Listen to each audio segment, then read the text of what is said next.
Colours India private limited, रंग है तो जीवन है।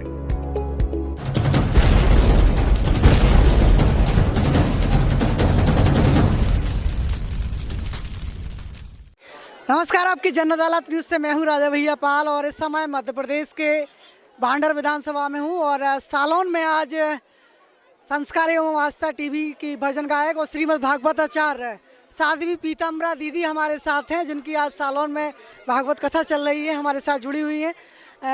पीताम्बरा दीदी जी, इस क्षेत्र में आने से आपको कैसा लगता है? इस क्षेत्र के लोगों को क्या कहना है? मुझे बहुत हर्ष होता है, बहुत उल्लास होता है और इस क्षेत्र में मैंने कई बार कथाएं की हैं और कहीं भी कथा करने जाती हूँ तो मन में एक चेष्टा रहती है कि कब मुझे भांडर क्षेत्र में जाने को मिले। यहाँ के लोग बहुत ही श्रद्धालु हैं, बहुत अच्छे हैं। इन लोगों से मिलकर मुझे बहुत खुशी होती है। पीताम्बरा दीदी जी, आपकी कथाएं बहुत जगह जगह दूर दूर होती हैं और एक लोग सुनना जानना चाहते हैं कि आखिर भागवत कथा का सार क्या है?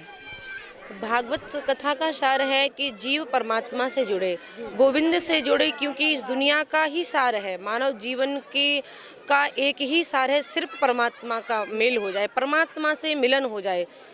और हम सब भी जीवात्मा को परमात्मा से जोड़ने का काम करते हैं।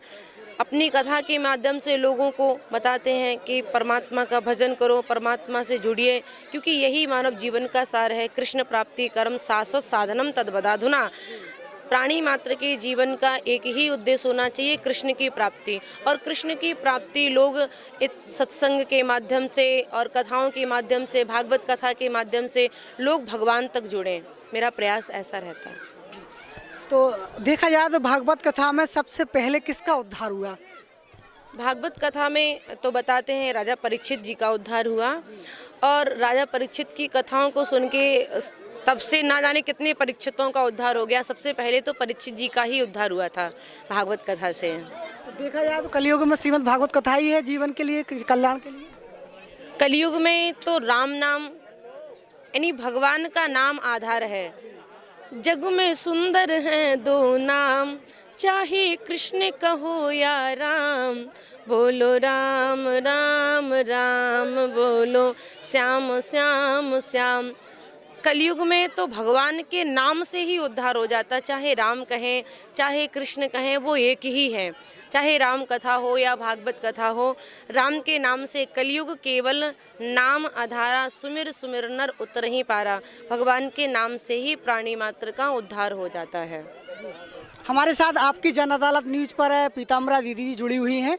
आप उनसे आपकी जन अदालत न्यूज़ पर वो आई हैं, आज हमारे साथ जुड़ी हुई हैं। एक सवाल आपसे करना चाहेंगे, देश की वो तमाम बेटियां आपको देख रही हैं, तो आत्मनिर्भर के लिए क्या कहना चाहेंगे? बेटियां आत्मनिर्भर रहें अपनी। बेटियों को आत्मनिर्भर रहना चाहिए और आगे आना चाहिए, क्योंकि आज आप देख रहे हैं समाज में बेटियों की दुर्दशा कैसी होती जा रही है।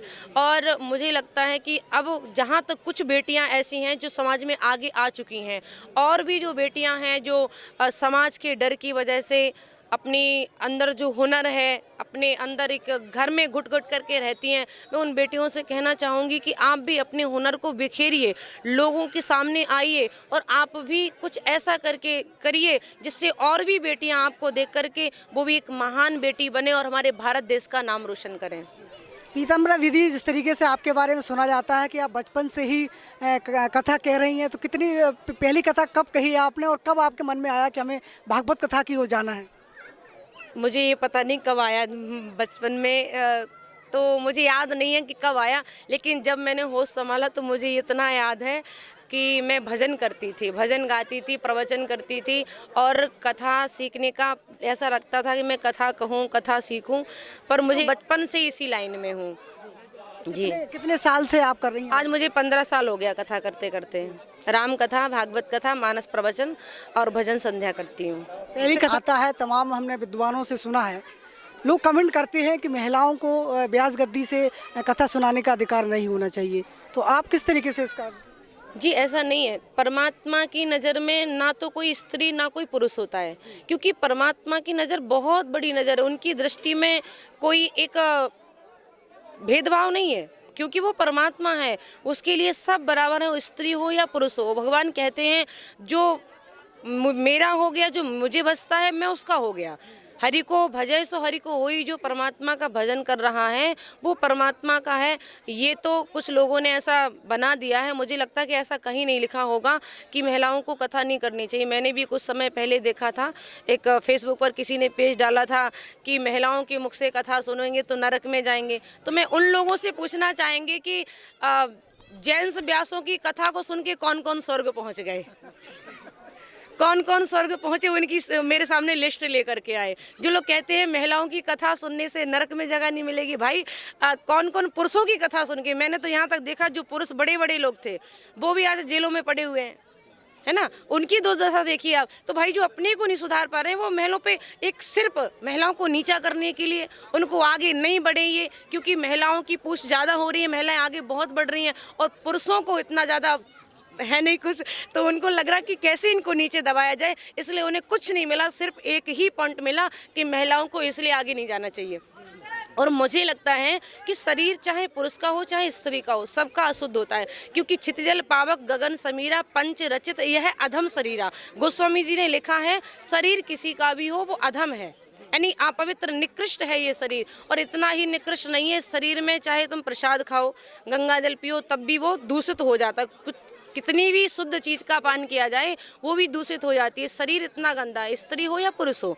तो ये सब एक लोगों ने बातें बनाई हैं कि महिलाओं को कथा नहीं करना चाहिए। हाँ, नहीं करना चाहिए, लेकिन क्यों नहीं करना चाहिए? अगर ये बात है तो हम लोग उसका उपाय भी हम लोगों के पास क्यों नहीं करनी चाहिए, कैसे करनी चाहिए, कब करनी चाहिए। अब आप लोगों तक हम अपनी बात कैसे पहुँचाएँ, कैसे कही जाए। लेकिन मुझे लगता है इस बात का मुद्दा नहीं बनाना चाहिए, और इस बात का मुद्दा बना के आप लोग कुछ हासिल नहीं कर लेंगे, क्योंकि हम लोग रण में कूद पड़े हैं तो अब पीछे हटने वाले नहीं हैं। अपने तमाम भक्तों के लिए जो आज देश दुनिया में आपको सुन रहे हैं, आपकी कथा को सुनते हैं, आपके भजन सुपरहिट रहते हैं, आस्था टीवी पे देखा जाए चाहे संस्कार टीवी पर देखा जाए, तो इतना अच्छा गला कहाँ से प्राप्त किया आपने? नहीं, ये तो लोगों का प्रेम स्नेह है। मैं इतना अच्छा नहीं गाती हूँ और ना ही इतनी अच्छी आवाज़ है, बस प्रभु का नाम संकीर्तन करते रहते हैं, और ये सब आप सबका स्नेह है, दुलार है, जो आप लोगों को अच्छा लगता है जी। तो आपकी जन अदालत न्यूज़ पर आज विस्तार से हमने चर्चा की है साध्वी पीताम्बरा दीदी जी से। फिर किसी बड़ी शख्सियत के साथ मुलाकात करेंगे। जुड़े रहिए आपकी जन अदालत न्यूज़ के साथ, और साध्वी पीताम्बरा दीदी के लिए आपका क्या सुझाव है हमें लिखिए। अगली मुलाकात में हम जरूर प्रयास करेंगे। जुड़े रहिए हमारे साथ। नमस्कार। Evergreen colours India private limited, रंग है तो जीवन है। Stay home, stay safe.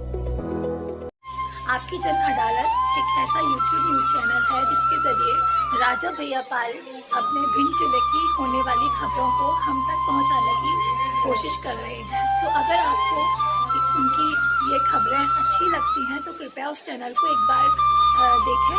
उनके वीडियोस अगर आपको अच्छे लगते हैं तो लाइक, शेयर और सब्सक्राइब